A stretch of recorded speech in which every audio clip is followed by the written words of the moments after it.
మాటలే చేతలు లేవు, అద్భుత సామర్థ్యాలున్నా సరిగా పనిచేయట్లేదు. ఐక్యరాజ్య సమితిపై ట్రంప్ ఆగ్రహం, ప్రపంచ నేతల సమక్షంలో విమర్శ. భారత్ పాక్ సహా 7 యుద్ధాల్ని ఆపనని మళ్ళీ వ్యాఖ్యానించిండు ట్రంప్. రష్యా యుద్ధానికి భారత్ చైనాల నిధులు ఊతమని విమర్శ. భారత్ చైనా కలిసి రష్యాకు పైసలు ఇస్తున్నాయి అనేది, రష్యా యుద్ధానికి ఉక్రెయిన్కు రష్యా యుద్ధం చేసుకోమని చెప్పి పైసలు ఇస్తున్నాయట. ఇక మనోడి కథ ఈయన కథ ఇట్టున్నది. నాటోది అదే తీరు అని చెప్పేసి ధ్వజం ఎత్తిండు. నాటోలో ఎవరు ఉన్నారు? అన్ని కథలు మొత్తం ఒక భారత్ మీద ఒక రకంగా అక్కసు వెలగక్కుతా ఉన్నాడు ట్రంప్. మరి ఏం పుట్టిందో ఏమైందో అర్థమవుతలేదు మనోనికి. 83 ఏళ్ళు పిసపిస చేస్తున్నాడు, ఆగమాన్ చేస్తున్నాడు. ప్రపంచ దేశాధినేతల సమక్షంలో అంతర్జాతీయ సంస్థ ఐక్యరాజ్య సమితిపై అమెరికా అధ్యక్షుడు డొనాల్డ్ ట్రంప్ తీవ్రంగా విరుచుకుపడ్డారు.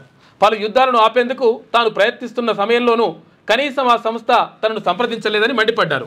150 దేశాల నేతలు హాజరైన ఐక్యరాజ్య సమితి సర్వప్రతినిధి సభ సమావేశంలోనే ఆయన ఆ సంస్థను తీవ్రంగా తప్పుపెట్టారు. ఆ సంస్థవి ఉత్తమాటలేనని, చేతలు లేవని ధ్వజమెత్తారు. దీంతో పాటు భారత్ పాక్ యుద్ధం పైన మళ్ళీ ఆయన పాత పాటే పాడారు. యుద్ధాన్ని తానే ఆపానని ఇటువంటి కథలు చెప్తున్నాడు. వీని గతి ఏందో.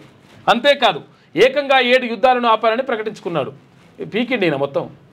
మరి పీకితే మరి ఇది రష్యా ఉక్రెయిన్ యుద్ధం ఎందుకు ఆగపాయ?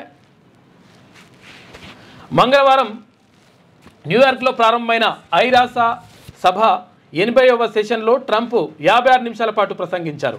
రెండోసారి అధ్యక్షుడయ్యాక ఐక్యరాజ్య సమితి వేదికగా ప్రపంచ దేశాధినేతలను ఉద్దేశించి ఆయన ప్రసంగించడం ఇదే ప్రథమం.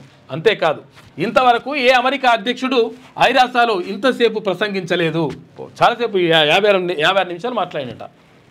ఐక్యరాజ్య సమితిలో పనిచేయని టెలిప్రాంప్టర్పై జోకులతో ఆయన ప్రసంగాన్ని ప్రారంభించారు. ఐరాసకు గొప్ప సామర్థ్యం ఉందని నేను ఎల్లప్పుడూ చెబుతూ ఉంటా, కానీ అది కనీసం దానికి దగ్గరికి చేరుకోవడానికి ప్రయత్నించదు. ఇప్పటికైనా అది బలమైన పదాలతో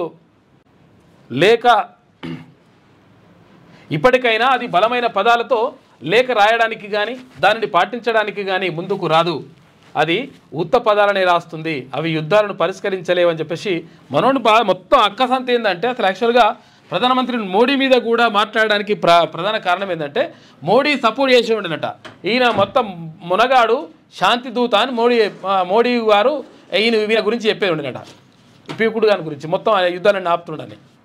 అందుకని మోడీ చెప్పలేదు, తర్వాత భారత్ సపోర్ట్ చేయట్లేదు అని చెప్పేసి భారత్ మీద సుంకాల మొత్తం మోగిస్తున్నాడు మనోడు.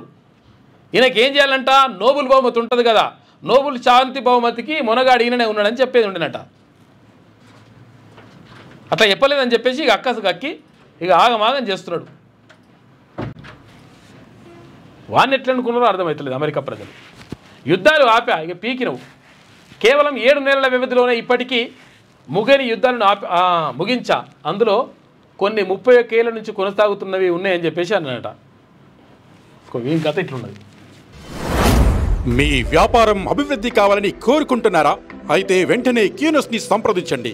Schools, colleges, banks, shops, office promotions, land promotions, political promotions, restaurant promotions, hospital promotions, పుట్టినరోజు వేడుకలు, శుభకార్యాలు, వ్యాపారాలు ఏవైనా, సందర్భం ఏదైనా ఇప్పుడే క్యూనస్ ద్వారా తెలియజేయండి. మీ వ్యాపారాన్ని అభివృద్ధి చేసుకోండి.